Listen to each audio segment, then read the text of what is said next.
All right, friends, this one is for people asking, why do people take advantage of me? If you are fed up with being taken advantage of, people using you, overgiving, and you're like, you know what? I give, I'm a giver. I would think that people would give to me too, but they don't. This is a video for you. We are going to get you into a place of understanding why you give so much, what you're trying to achieve, and why this is hurting you. So if you've ever found yourself saying, why do people keep taking advantage of me? And maybe you're the go-to person, the helper, the one who always gets asked to do stuff, and you don't really ask for much in return, but inside you have resentment, you feel used, you feel drained, and you're just over it. You're over it. But every single time you try to assert yourself and put forth a boundary, you can't do it. Like, you can't bring yourself to let people down. So if you carry any of that, this video is going to be juicy for you. Feel free to get a pen, save this video, like it, comment, get involved. I want to hear from you if you are the super giver, right? The super giver. Like, everyone's coming to your house because, they assume that you're going to host and you just love it, but then they leave and you're like, oh, why do I agree to do this every time? No help from anyone, right? That kind of thing. So the problem is that when you overgive that way, there are people out there who are going to take. There are people out there who are going to be manipulative, narcissistic, me, give to me, give to me, give to me. And you're like, okay, I'll give you some more. And maybe if I give you more, you'll understand how to treat me because I'm a giver, so you can give back to me. But these people aren't that. These people are takers. So if you give, and give some more, hoping you're going to teach people how to love you because you want people to give to you, you're going about it backwards. You're going about it in a way that is attracting the people who are going to take more and more. So why does this happen, right? It's very important that you understand that there is a valid core reason for why you are motivated to give, and give some more, even to people who are not showing up for you. So let's talk about why this keeps happening. And the hard truth is that people get taken advantage of when they carry unhealed beliefs that their value is in what they give. So maybe you learned early on that love has to be earned. Maybe you were just being easygoing and out of the way and quiet, and you had opinions, but you didn't really express them because you were shot down. And so you said at some point, maybe when you were little, like sub 10 or sub 15, you know what, better to keep the peace. I'm just going to shut up, go along to get along. And resentment kind of gets buried beneath, right? You don't feel seen, you don't feel heard, but you're always there. You're always there to give, you're always there to be supportive to people, and then they keep coming back to you. And that just leaves you more depleted. And this is your pattern, right? So this is, it shows up like if you believed that saying no would cost you love or approval, that's what motivates your yes. So you think that if I say no, they won't want to be with me anymore, or they'll be upset. You don't want to upset anyone, right?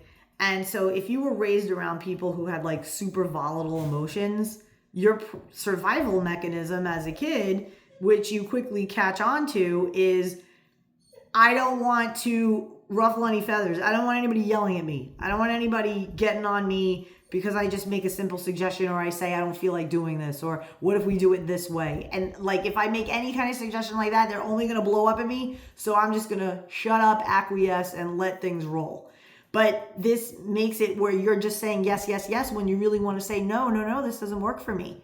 So another way that this shows up too is conditioning from childhood. If you had to parent your parent, right? If you were taught that you had to step up and take care of siblings because perhaps you had a parent that had an addiction or overworked, was like workaholic or whatever, and you just had some form of neglect there, but you were told to be responsible and take on things that maybe you were too young to take on, but then you got rewarded for it, right? Maybe you got that cool new outfit because you took your sister to school every day, or it was a very quid pro quo. Like you were entrained that the more you give inauthentically, the more you say, yes, no problem, I'll handle that.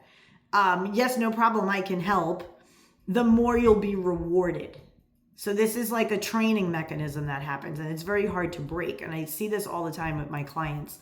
And, it's a lot of reward for people pleasing. It's overbearing parents who expect you to do certain things, and you're sacrificing time with your friends because you have to stay home with your brother and sister, or you're sacrificing joining extracurricular activities because your parents want you there on the weekends. They don't want you, traveling, playing sports, all these things. Whatever the case is, you wanted to go in one direction, and people in your life were hindering that. They were imposing their own needs upon you, and you were acquiescing to that. You were saying yes, yes, yes to them, but at the sacrifice of what your own desires were. So who gets taken advantage of? Like what kind of people? Let's get into the traits of people who typically are being taken advantage of. So these are people who are highly empathic, super responsible, generous, and when these strengths are overextended, they become vulnerabilities. So it's good to be like, yeah, I'm super generous. Like if I have something, I want to share it with my friends. I want to share it with my family and the people that I love. That's cool. That's fine. But you have to do this with boundaries, right? You can't just like have people taking advantage of you all the time, right? So when you are asking yourself, why am I the one always giving? It's time to heal exactly what is driving and motivating your giving, because you're not giving from an authentic place. You're giving from a place of woundedness. You're giving from a place of, I have to please these people in order to get their approval, validation, and love. And it's a sign of low self-worth. It's as if you're basically telling these people, I don't believe that I'm worthy, so I have to do 50 million things for you to like me and love me and have me be part of this family, have me be seen favorably in this family. So people pleasers who struggle to say no and struggle to set boundaries will always attract takers and even emotional abusers. Like this could get really heavy. People who might present themselves perfect at first, but then their mask falls off. And by then you've given so much that it's very difficult because you're so invested in these people. You've given so much. It's like, oh my God, I can't walk away from this person. I gave so much in this relationship. I would have to start over. And it just becomes so insurmountable that you end up in these relationships that are very one-sided. And this goes for both men and women. Notice I never once gendered this entire thing, because there are plenty of men that I coach who are the fixer types, the rescuer types. And while it's great to be that man, that provisionary man, taking care of the people that you love and what have you, but you have to do it with some sort of boundary so that these people know that they're not just getting over on you. Like that's not acceptable. You're giving from the kindness of your heart. You're trying to solve a problem. You're helping the people you care about. But there is limits to the help. There's conditions to the help, right? And you have to get clear on what that is. You can be helpful, but there has to be conditions there that make you feel as if your self-respect is intact, right? You can't be just, rolling over for people. So the investment piece is huge, because that also leads to being in a trauma bond where you're like with someone and you know they're bad for you, but because you've given so much, you're like, I can't leave. Right? And it just kind of makes you second guess the entire thing. So this is really what I help people with. Since 2017, I've been helping people who are overextenders, overgivers, people pleasers, to leave these types of toxic relationships, these types of depleted relationships, right? And then once they do, we work together to shift their identity into healthy giving, authentic giving, right? And also, more importantly, being able to receive. Right? So I give like the little seesaw analogy, like when you're a little kid, you're on a seesaw. So one person gives, the other receives. Then the other person gives the push, and then the other person receives. That's healthy, the seesaw, right? You give, I give. You give, I give. And it keeps going and going. But when you have this, bam, where you're up here giving, and the taker is like down here like, num, num, num, num, give me more, then, you're never going to move from here, and it's going to be boring and exhausting, right? So let's get into the traits that attracts users more specifically. So givers who don't know how to receive, over functioners, right? People, especially in relationships, like you're just hyper into the relationship, could be super anxious attachment going on. And those who struggle to say no, like ultimate people pleasing, where in your head, you're like, I don't want to do this, but your mouth is like, nah, nah, nah, yes. And you're like, I wanted to say no. Why do I agree to these things? It's almost like you have a separate person, and you kind of do. And when I coach with my people, I help them to see there's a separate version of you who's wounded, who's the people pleaser. And then you're over here separate from them in your coaching session with me. And we are trying to help this person here, this version of you here, so that they don't feel like they always have to overextend and people please and be inauthentic. The other thing, it's women who are stuck in masculine roles and men who are stuck in rescue mode. So these are the people that are going to get used. Right? Women who are masculine, I'll do that for you. You want me to rewrite your resume? I'll help you get a job. I'll help you. I'll do this. I'll do that. I'll do the other. Right? And then the man who is the rescuer, right? And when I say the rescuer, it's often inappropriate giving. It's an inappropriate give. It's like you are with a girlfriend 3 months, 4 months, and she mentions that she has to get all new tires for her car. And your reflex is, oh, I can help you with that. I'll get them for you. It's no problem. And then you're like, let me take your car. I know a guy. He'll do your tires. And then the dude's like, $1,500 in on tires. And this isn't even your wife. This isn't even a girlfriend. Like, you're kind of dating. So it's a lot of inappropriate giving at inappropriate times. Like, you don't know how to pace things. Now, if you're obviously in a relationship or, you're full-blown committed and a whole thing and you're helping each other out, fine, different. You're already in that relationship. But even then, it has to be with that seesaw analogy that they're giving to you too in other ways and you're giving to them. And it's just this harmonious kind of balance that happens with you. So here's the kicker of this, okay? This is what I see with my clients since 2017 is you could be super successful. How you do personally and how you take care of yourself has nothing to do with your level of authenticity for giving, right? You could be a total people pleaser and own 5 businesses, right? And so, people in these super high achieving roles, they don't realize what they're doing sometimes until burnout sets in or heartbreak hits them or they're betrayed.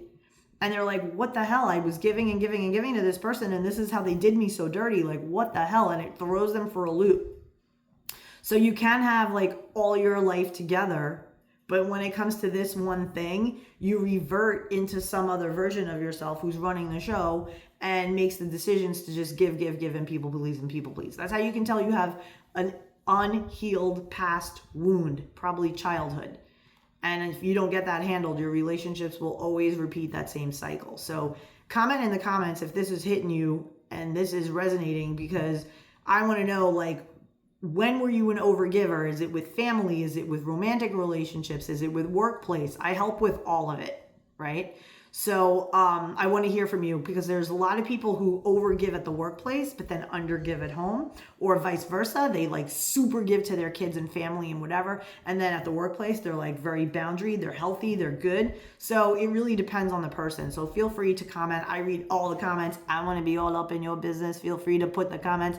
Also, if you don't want to put your public, your comment, because it's personal, get it. You could also go on over to my website, lovequestcoaching.com, and get a free love life assessment over there. So who takes advantage, right? So we explored who gets taken advantage of. But who are these takers? So these are people who are often looking for someone to fill a gap in their own life, right? It could be emotionally, financially, or energetically.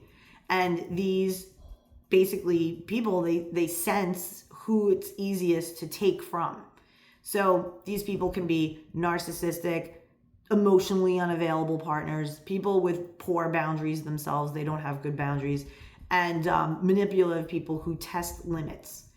And so that's why you have to have your own boundaries, because these people, they will come at you and they'll roll you over. And so let's get into that, like how to stop it. Like, what do you actually do? So the shift starts when you finally realize that you are not here to earn love. You're here to receive it freely, right? You're just here. How you doing? And you don't have to like do anything to be lovable. So oftentimes when we dig deeper and we, pull back those layers, there is this undercurrent of very low self-worth, of a lack of worthiness. Like, I always have to prove that I'm good. I always have to be good enough. And that is a common undercurrent. And once you address it and shift it, the whole world opens up to you. Like, everything changes. So the first step would be, obviously spotting the pattern, right? Not blaming yourself, being graceful about it, and being compassionate to yourself and being like, damn, I have this thing in me that I am an overgiver. And then start small with boundaries. So that's the second step. Once you realize, like, I have this thing, obviously because you're watching this video.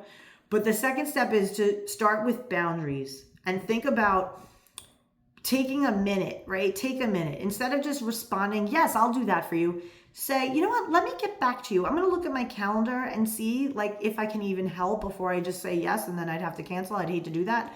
And then go back and explore. I do want to help them. Do I really? I don't know. If I don't know, then it's a no. It has to be hell yes, I'm all in. I will be at your house on Saturday to paint.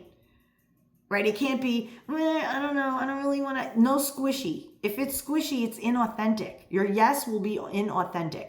You want to always give a yes from a place of authentic, like yes. Right? And that the other person can feel it. The other person can feel when you're giving authentically versus when you're giving because you want to be seen as a superhero, or you want to have credit, or you want praise, and you want your ego boosted. So you want to be authentic about all of your yeses in all areas of your life. And then the third thing, once you start digging into the boundaries a bit, heal the wound, get to the root cause for your desire to fix and rescue and these dynamics that you've had in your relationship. Like, trust me, there's a valid, good reason for why you show up as you show up in your relationships. It has to do with life before age 15 and what you learned about yourself, love, your parents, how you got love, how you showed love, how they showed love. And then the fourth thing that you're going to do, and I can help you with all of this at any point in time, you could reach out to me. Practice worthiness, right? Rebuild your identity based on beingness, who you're being, not necessarily what you are doing. And I could, certainly get into that deeper with you one-on-one, right? Because everybody gives in their own way. So this could be like super hard for people who believe that their value is performance-based and they think that doing for others is how to earn love. And so this leaves them open for manipulation. So if any of you feel like, oh my God, that's me, totally, I do that all the time. My sister always takes advantage of me. My older brother takes advantage of me. Like, whoever the people, workplace people, whatever the thing is, this is the time for you to handle it, heal it once and for all.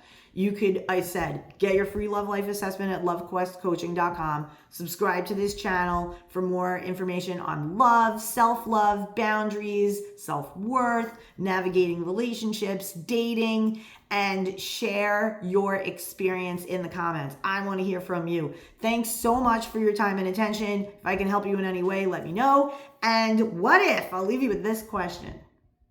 What if the next version of you wasn't so easy to use, but impossible to replace?